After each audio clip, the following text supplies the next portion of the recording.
A 10-year-old boy is dead and a 12-year-old is recovering after two shootings this past week. The first was Thursday night in Strawberry Mansion, and police found a 12-year-old outside a home with a gunshot wound to his leg, and police believe he shot himself. And Saturday in Nicetown, Tioga, a 10-year-old was home alone with his 8-year-old sister when he found a gun and fired a single shot, killing himself. These kids are so young. They should not even be guns. It should not be in their hands. How's these kids getting their hands on these guns? Obviously, they should not be. They should be locked up, at least in a locked box, with only the adult owner having possession of that key. All right, so there you have it. And according to healthchildren.org now, there were over 360 unattended shootings by kids in 2020, and 70% of them were inside a home. So Scott Charles is a gun violence educator and trauma outreach coordinator at Temple University Hospital. And we know, Scott, that you've been pushing gun lock safety for years. So we want to talk about that as well. Thank you for joining us this morning. Good morning, Alex. I know you've been, like I mentioned, dealing with this for years and trying to, combat this. But still, how does it feel when you hear stories like this and the fact that they keep happening?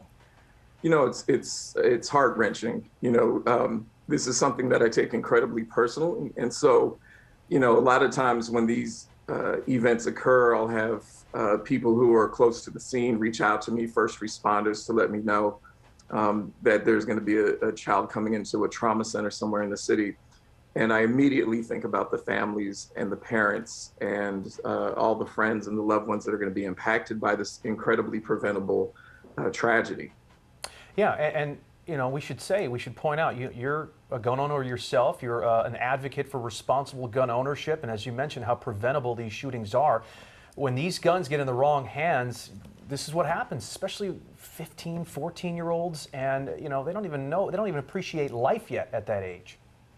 That's right, Jason. I mean, I think one of the issues with talking about, responsible gun ownership is we place so much emphasis on the ownership part and less on the responsibility part. And one of the things that I think happens when these events occur is that it makes people feel defensive. And I think if we want to avoid feeling defensive, have to take greater responsibility in protecting our children and taking the steps necessary to secure our firearms.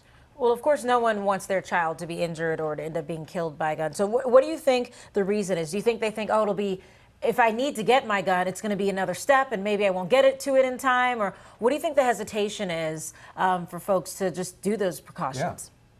Yeah, you're precisely right. I think that there are a couple things going on. I think one is this kind of fearfulness that we have that there are going to be intruders coming into our homes on any given night. And there really just isn't the data that suggests that or supports that. So folks don't want to have that extra impediment to getting to their firearms.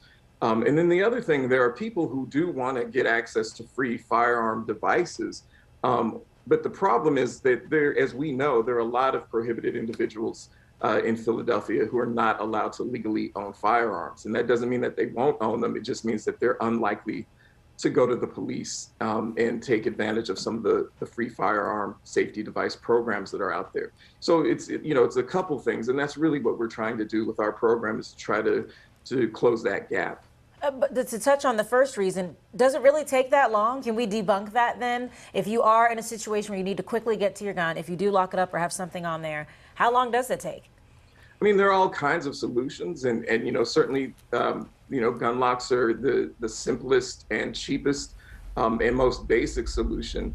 But there are other choices like gun safety boxes and gun safes that provide quick access. And we've advanced so much in terms of technology now that gun safes open just like your iPhone does with fingerprint technology. Oh, wow. It's quick. And key fobs. So we're talking about a matter of just seconds. And the truth is, if somebody is going to jump through your window, that extra second probably isn't going to matter that much because they already have the upper hand. They already have the distinct advantage.